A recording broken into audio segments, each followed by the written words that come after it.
특수화 발달 심리 5주차 2차 시 수업 시작하도록 하겠습니다. 먼저 과제 작성에 대해서 간단하게 설명을 드리겠습니다. 제가 보여드린 이 표는 예시일 뿐이고요. 작성 방법은 여러분들 편리에 의해서 여러분들의 다양한 방식에 의해서 하셔도 무방하겠습니다.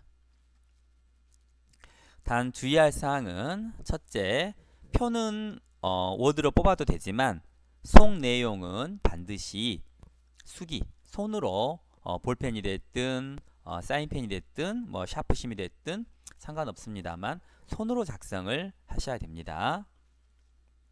그리고 두 번째는 과제를 평가할 때 그 양도 많이 보겠습니다. 왜냐하면 이 과제는 여러분들이 어떤 창의성이라든지 이런 걸 보는 것보다는 여러분들에게 이 발달 심리의 부분을 조금이라도 더 숙지시키려고 하는 그러한 목적이기 때문에 양도 보도록 하겠습니다.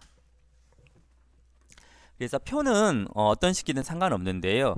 두 가지는 들어가야 됩니다. 첫 번째는 이제 예로 피아제의 인지 이론을 들었는데요. 그 발달의 어떤 영역, 뭐 기억이다, 뭐 피아제 인지 이론이다, 뭐 비고스키의 뭐 발달 심리다, 뭐 또 신체 발달이다, 1장부터 이렇게 나오겠죠. 발달 심리는 뭐다, 이런 것들이 나오면 그것들을 왼쪽에 보시는 것처럼 연령, 그러니까 몇 개월, 몇 세에 나타나는 특징들을 쭉 적는 겁니다. 그래서 감각운동인 당연히 여기 몇 세에서는 2, 3세는 그 이후로는 없겠죠. 그 위쪽에 영아기와 뭐 몇 개월 사이에 많은 부분이 써지겠죠. 반면에 형식적 조작기는 11세, 12세부터 써지겠죠. 하나의 연령별 표를 만든다고 생각하시면 됩니다. 어떤 발달에 관련된 이론을 연령별 도표를 만드는 거죠. 그래서 뭐 언어 발달이다. 그러면 언어 발달은 0세부터 태어나면서부터 쭉 그 언어 발달 같은 경우는 성인이 될 때까지 모든 그 나이대에 다 써질 거예요. 옹알이는 어떻게 하고 1세에는 몇 단어가 되고 2세는 몇 단어 되고 3세에는 어떤 화법을 쓰고 4세에는 또 어떤 뭐 화용론이 되고 뭐 문법이 써지고 뭐 5세는 어떻게 되고 뭐 성인기가 되면 뭐 어떤 의문론을 쓸 거다.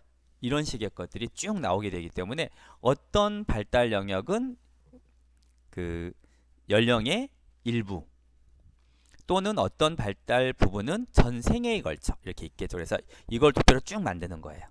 그래서 뭐 형식도 상관없습니다. 두루마리처럼 길게 이어붙여도 되고요.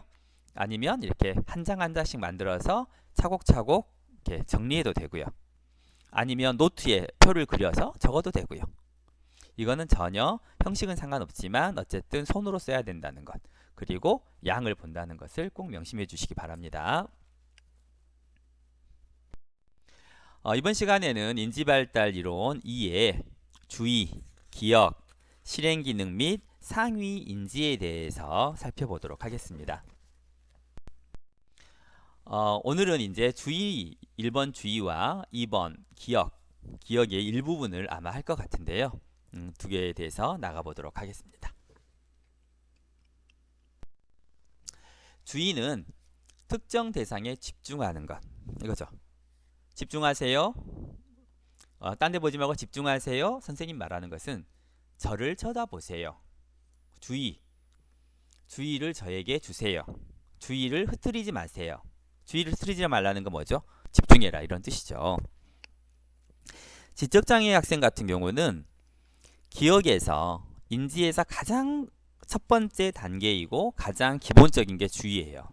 그런데 이 주의부터 이렇게 어려움을 겪어버리기 때문에 그 이후에 기억들을 또는 인지 발달에 있어서 어려움을 겪게 되는 거죠. 그래서 주의는 크게 두 가지로 나눠지는데 정향과 각성. 그래서 들어본 말이기도 하고 들어보지 않은 말이기도 하죠. 굉장히 이렇게 들어본 말인데 잘 쓰지는 않아요. 정향은 중요한 대상에 주의를 기울이는 것. 그러니까 방향을 트는 거예요. 방향.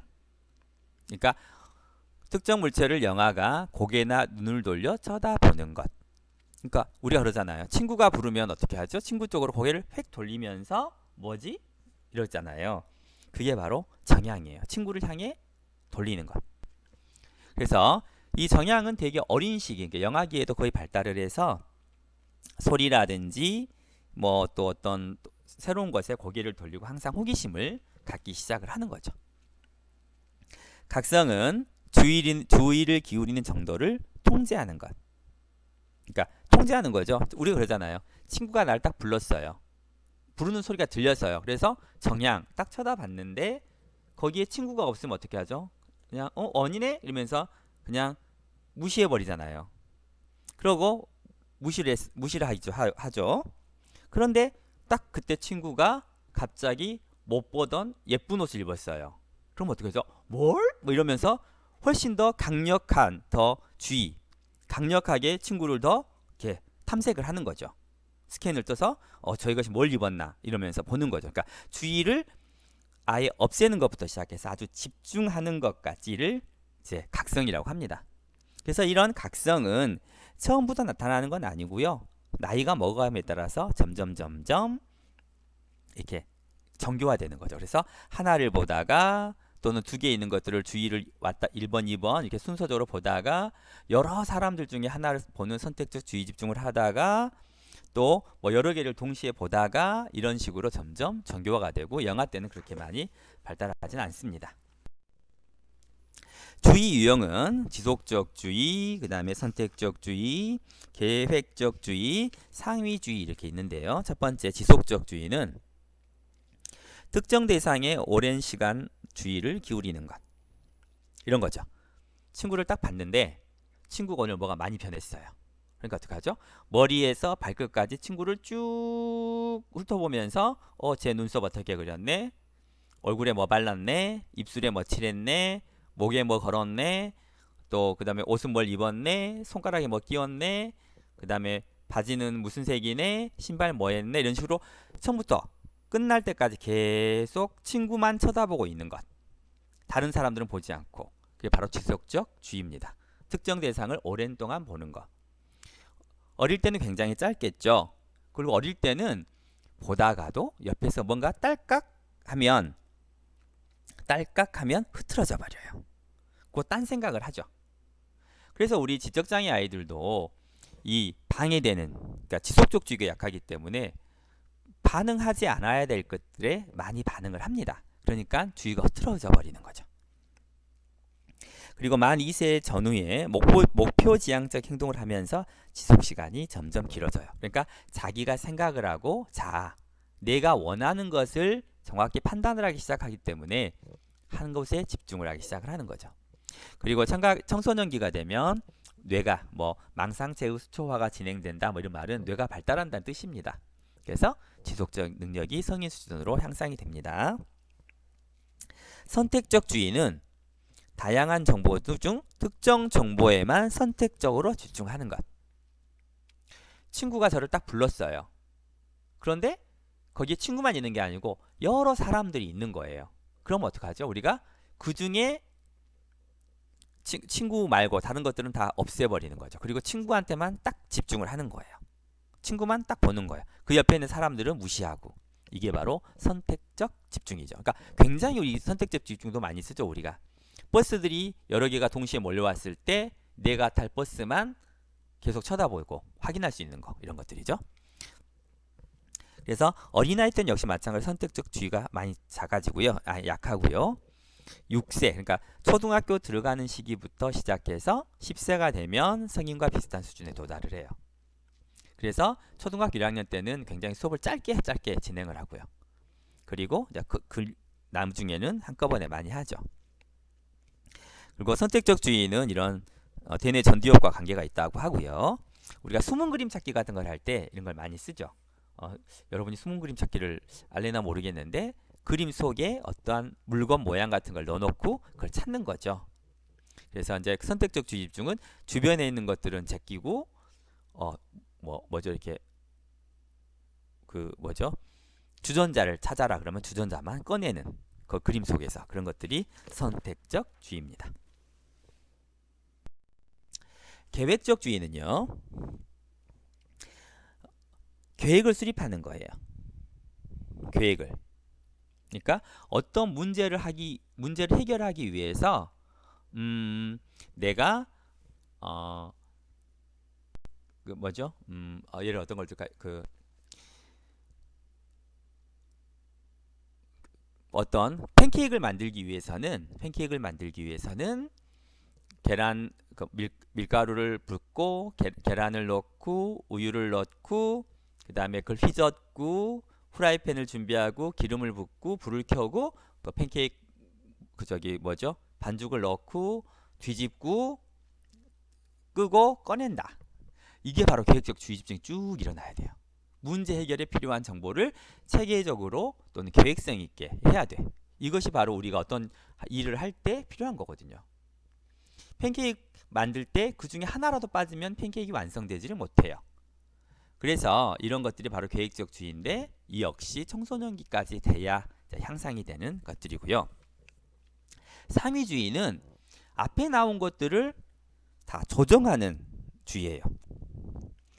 내가 친구가 나를 불렀을 때 뭐를 쓸 거냐? 선택적 주의를 쓸 거냐? 그 다음에 주의 유지를 쓸 거냐? 또는 계획적 주의가 필요하냐? 이런 것들을 우리는 물론 머릿속에서 이번엔 선택적 주의 써.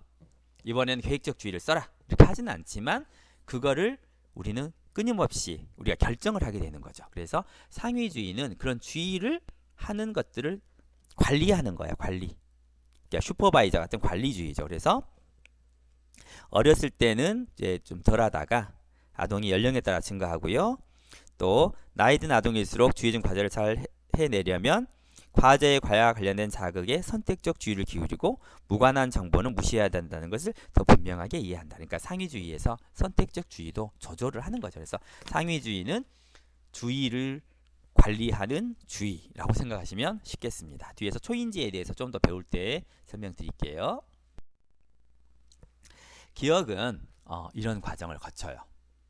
일련의 과정을 거쳐 저장된 정보를 떠올리는 게 기억이에요. 그런데 지적장애 학생 같은 경우는 기억 과정 전반에 어려움이 있습니다. 그러다 보니까 기억량도 부족하고 또 기억에 대한 법칙도 모르고 부족하고 그러다 보니까 저장이 잘 안 되고 또 인출이 안 되는 거죠. 부호화 먼저 부호화라는 것은 우리가 어떤 들어온 정보를 부호화 만드는 거죠. 묶음도 하고 또 아니면 또 그것을 내 나름대로 우리가 컴퓨터로 입력을 하면 0과 1로 모든 걸 부호하죠. 그래서 1은 0, 2는 1, 3은 0, 1, 4는 0, 1, 0, 5는 0, 1, 0, 1, 6은 0, 1, 0, 1, 0 이런 식으로 각각의 부호를 만들어주는 거예요. 그래서 우리가 혹시 매트릭스라는 영화를 봤는지 모르겠지만 거기서 이렇게 부호가 쭉 내려오죠. 엄청난 양이 줄줄줄 비처럼 내려오는데 우리도 기억을 할 때 그런 식으로 부호화를 만든다는 거예요. 그리고 그걸 저장을 하고 나중에 필요할 때 인출을 하는데 인출하는 방법도 회상과 재인이라는 방법으로 합니다. 그래서 회상은 무심코 떠오르는 거고 재인은 어떤 단서가 있어야 떠오르는데 이 부분도 뒤에 가서 더 설명을 드릴게요. 이러한 과정을 거쳐야 되는데 지적장애 학생은 부호화, 저장, 인출, 회상, 재인 전반적인 다 어려움을 갖고 있기 때문에 기억력이 낮고 또 저장 능력도 떨어지고 하는 것들입니다. 부호화 보겠습니다. 뇌가 정보를 처리할 수 있는 형태로 변환하는 것. 이미 말씀을 드렸죠. 묶음을 만들거나. 그래서 우리가 앞에 시간에도 말했지만 전화번호를 11자리 010-4567-9853 이렇게 하면 11자리를 그대로 외우면 너무 길어서 외울 수가 없어요. 그래서 어떻게 하죠? 3개로 나누죠. 010-1234-4567 또는 010을 빼고 2개로만 나눠요. 또는 컴퓨터처럼 디지털 공식으로 0과 1을 가지고 조합을 하는 것처럼 이게 부호화를 하죠. 그리고 이걸 이제 저장을 하게 되고요. 인출할 때는 필요할 때 이미 저장된 정보를 인출하는 건데요. 회상과 재인으로 나눠집니다. 재인부터 설명을 드릴게요. 특정 단서를 통해 이미 저장된 정보를 떠올리는 것. 이런 거죠. 남친과 사귀었어요. 그래서 남친하고 그 벚꽃 핀 그 벚꽃나무 아래를 걸으면서 너무 기분이 좋았어요. 근데 헤어졌어요. 남친 생각이 안 나요. 그러다가 몇 년 지나서 똑같은 벚꽃나무를 딱 지나가게 된 거예요. 그러니까 딱 떠오르는 거죠. 아, 옛날에 내가 남친이랑 여기를 걸었었는데. 단서가 뭐죠? 벚꽃나무죠. 이게 바로 재인이고요. 단서가 있을 때 기억나는 거고요. 회상은 단서 없이 저장된 정보를 떠올리는 것. 자연 모방 과제는 영아에게도 회상 능력이 있음을 보여준다. 재인보다 어렵다. 이 말은 무슨 말이냐면요. 가만히 있는데 갑자기 남친 얼굴이 떠오르는 거예요. 가만히 있는데. 갑자기 네가 밥을 먹는데 남친의 얼굴이 휙 떠올라요. 밥하고는 전혀 상관이 없는데. 이렇게. 좀 더 중증이죠. 그래서 회상이 훨씬 더 어렵습니다. 그래서 이런 회상이나 재인. 우리도 이런 거 많이 경험을 하게 되죠. 뭐가 기억이 나지 않았는데 어떤 물건을 보거나 친구가 어떤 말을 했을 때 아자 이러면서 나타나는 건 재인. 그렇지 않고 가만히 있는데 뭐가 딱 떠오르면 그건 회상입니다. 이 두 가지로 우리가 기억을 다시 바깥으로 꺼내게 되는 것입니다. 기억의 유형은 단기 기억과 장기 기억으로 구성되고요. 또 단기 기억 속에는 작동 기억이라고 해서 또 움직이면서 하는 기억, 그리고 그 앞에 단기 기억으로 넘어가는 감각 기억이라는 게 있는데 차근차근 살펴보도록 할게요. 단기 기억은 뭐 전전두엽, 피질에서 나오는 거고 6에서 15세 때 완성된다고 합니다. 작업 기억이라고도 하며 지속 시간과 용량이 되게 짧아요. 그러니까 작업 기억이라는 것은 움직이는 기억이라는 거예요. 계속 뭉쳐 있는 게 아니고, 그래서 우리가 계속 소리를 듣거나 말을 하거나 뭐 또 몸을 움직이면서 계속해서 어떤 자극이 들어오면 그렇게 계속 뭐죠, 이렇게 역동적으로 움직이는 자극을 우리가 기억을 하게 되는 거죠. 그게 단기 기억이고, 그래서 작업 기억이라고도 합니다. 그래서 굉장히 짧아요. 그래서 15초에서 30초, 어떤 분들은 뭐 15초에서 한 2, 3분, 수분이라고도 하는데 뭐 15초, 30초든 2, 3분이든 이제 굉장히 짧게 유지가 되고요. 단기 기억에서 즉 작동 기억에서 처리할 수 있는 용량은 최대 9개, 보통 사람이라면. 그리고 보통은 5개에서 9개. 그런데 이제 거기에서 어떤 인지 능력이 좋은 사람은 넘을 수도 있고요. 인지 능력이 낮은 사람은 더 낮겠죠. 그러니까 당연히 우리 지적장애 아이들은 이 단기 기억에 문제가 있어서 7 플러스 마이너스 2, 5개에서 9개를 기억하지 못하는 상황이 발생하기 때문에 기억 용량이 굉장히 적게 됩니다. 단기 기억의 가장 큰 역할은 문제 해결, 계획, 의사결정과 같은 고차원적 인지활동과 관련이 있는데, 이게 무슨 말이냐면 내가 지금 받아들이는 어떤 자극들이 있어요. 친구가 나한테 무슨 말을 했어요. 너 오늘 너무 예쁜데? 그랬는데 친구 뭐 귀걸이를 보고, 그랬더니 친구가 이 귀걸이 어디서 샀어? 라고 나한테 지금 청각적으로 말을 해줬어요. 그러면 이거를 장기 기억으로 보낼 건지 보내지 않을 건지를 결정하는 거예요. 그러니까 친구의 말이 별 볼 일이 없어요. 그럼 잊어버리겠죠. 장기 기억으로 보내지 않아요. 친구가 굉장히 좋은 정보를 줬어요. 무슨 금은빵. 그러면 제가 이렇게 뭐 애우는 거죠. 무슨 금은빵? 무슨 금은빵? 이렇게 애우거나 아니면 종이에 쓰는 거죠. 이러면서 장기 기억으로 넘기는 거예요. 그래서 단기 기억이 가장 중요한 거는 장기 기억으로 넘길 거냐 말 거냐를 결정하는 거죠. 그래서 모델을 보시면은요. 작업 기억, 즉 단기 기억은 시공간, 시각적인 것, 공간적 정보를 잠시 저장하고, 또 언어, 소리와 언어에 관련된 정보를 잠시 저장을 해요. 이 저장된 것들을 중앙 관리자가 이 정보를 저장할 건지 말 건지, 장기 기억으로 보낼 건지 말 건지를 결정을 하는 거죠. 이 세 가지, 그러니까 시공간 저장고, 의문고리, 중앙 관리자가 단기 기억 속에서 동시에 작동을 합니다. 그래서 장기 기억으로 보낼 거는 보내고 또 없앨 것은 없애는 거죠. 그래서 기억에 관련되는 몇 가지를 살펴보도록 하겠습니다. 감각기억은 환경으로부터 보고 듣고 맛보고 냄새 맡고 느낄 수 있는 자극, 그러니까 시청 척후미의 자극이죠. 가장 최초의 자극이라고 합니다. 그런데 우리가 이 모든 자극을 다 받아들이지는 않아요. 그래서 지각과 주의라는 과정을 통해서 이것을 단기기억으로 보낼 거냐 보내지 않을 거냐. 우리는 걸어다니면 수많은 감각, 뭘 보거나 듣거나 하죠. 근데 그걸 전부 우리가 기억력을 하진 않아요. 그래서 첫 번째, 지각을 하는 거죠. 지각을 탐지하고 그의 의미를 부여하는 과정. 감각 정보를 해석하는 거죠. 뭐지? 바로 이거예요. 뭐지? 저 앞에 있는 게 뭐지? 제가 지각을 한 거예요.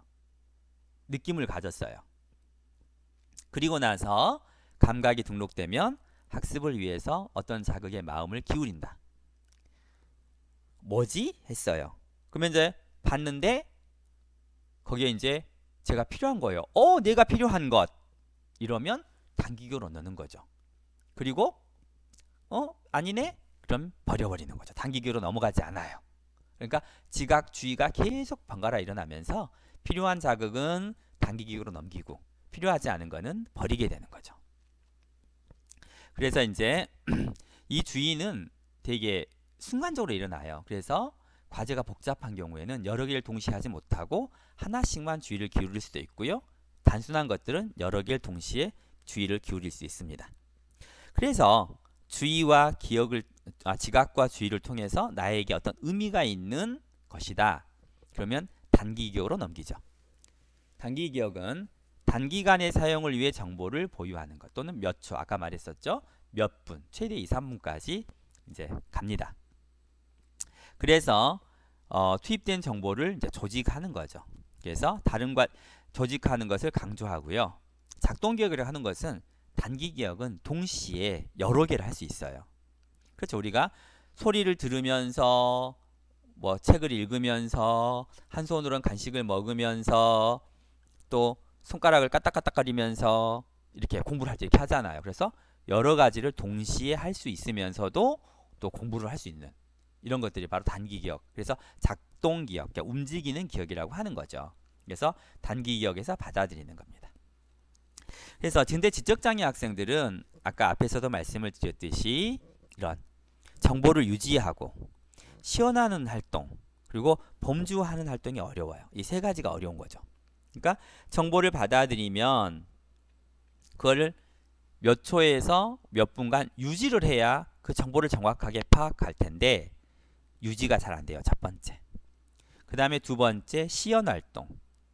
그게 뭔지를 머릿속으로 그려봐야 돼요. 리허설이라고 하고 그러니까 어떤 소리가 들리면 입으로 되뇌인다거나 아니면 그려본다거나 다시 한번 쳐다본다거나 하는 이런 시연 활동이 돼야 되는데 그게 잘 안 돼요. 그 다음에 세 번째 정보를 범주화하지 못해요. 예를 들어서 소리가 나면 그 소리를 각각의 소리로 듣는 게 아니라 비슷한 것끼리 묶어야 되죠. 우리가 화장품을 15가지를 봤으면 15가지를 다 보는 게 아니라 묶잖아요. 눈에 쓰는 화장품, 볼에 쓰는 화장품, 또 입술에 쓰는 화장품 이렇게 묶어야 되는 범주화를 해야 되는데 그게 안 돼요. 세 가지가. 그리고 처리하는 속도 자체가 느려버려요. 그러다 보니까 지적장애 학생은 기억의 용량에 많은 제한을 갖게 됩니다. 그리고 이런 이제 단기 기억에서 저장된 것들을 이제 장기 기억으로 넘기는데요.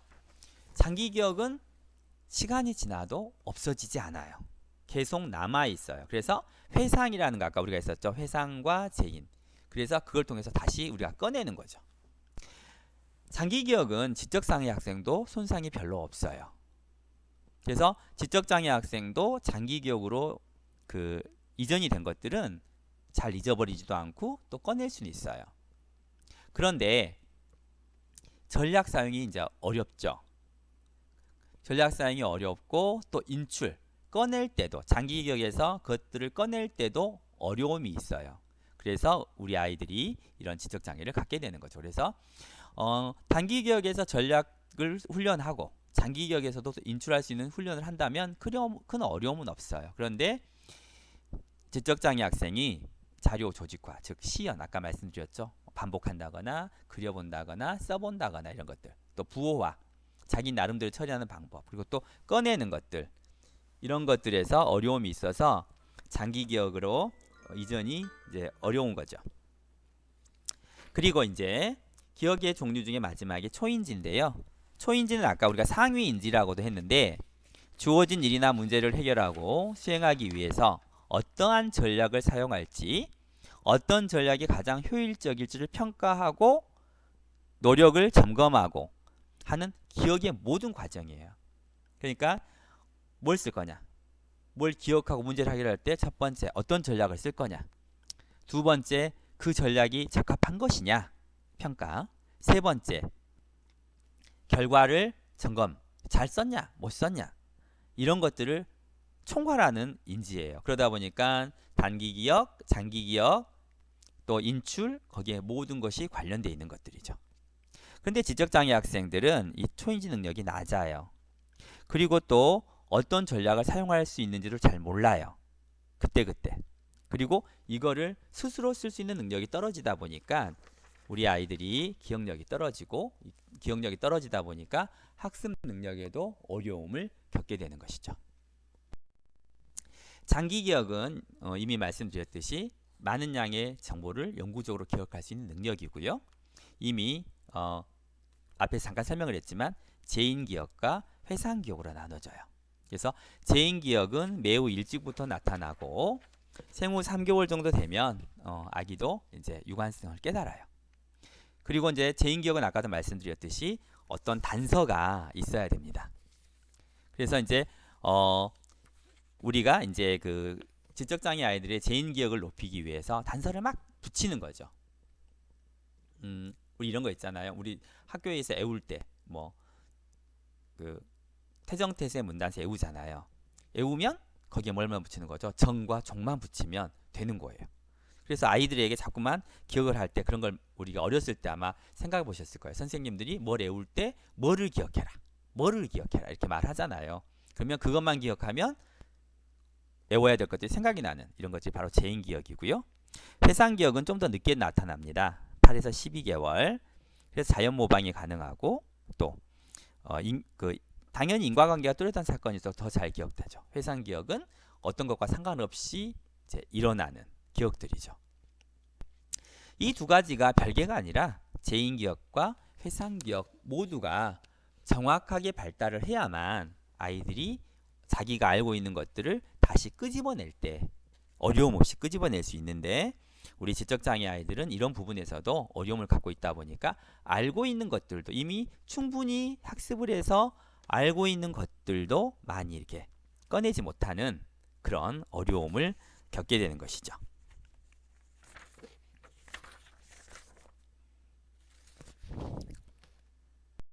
그리고 기억의 처리 과정은 이제 우리가 이미 앞에서 학습을 했는데 중요한 사항이기 때문에 다시 한번 이제 복습을 해야 되는데 이거는 다음 시간에 하도록 하겠습니다.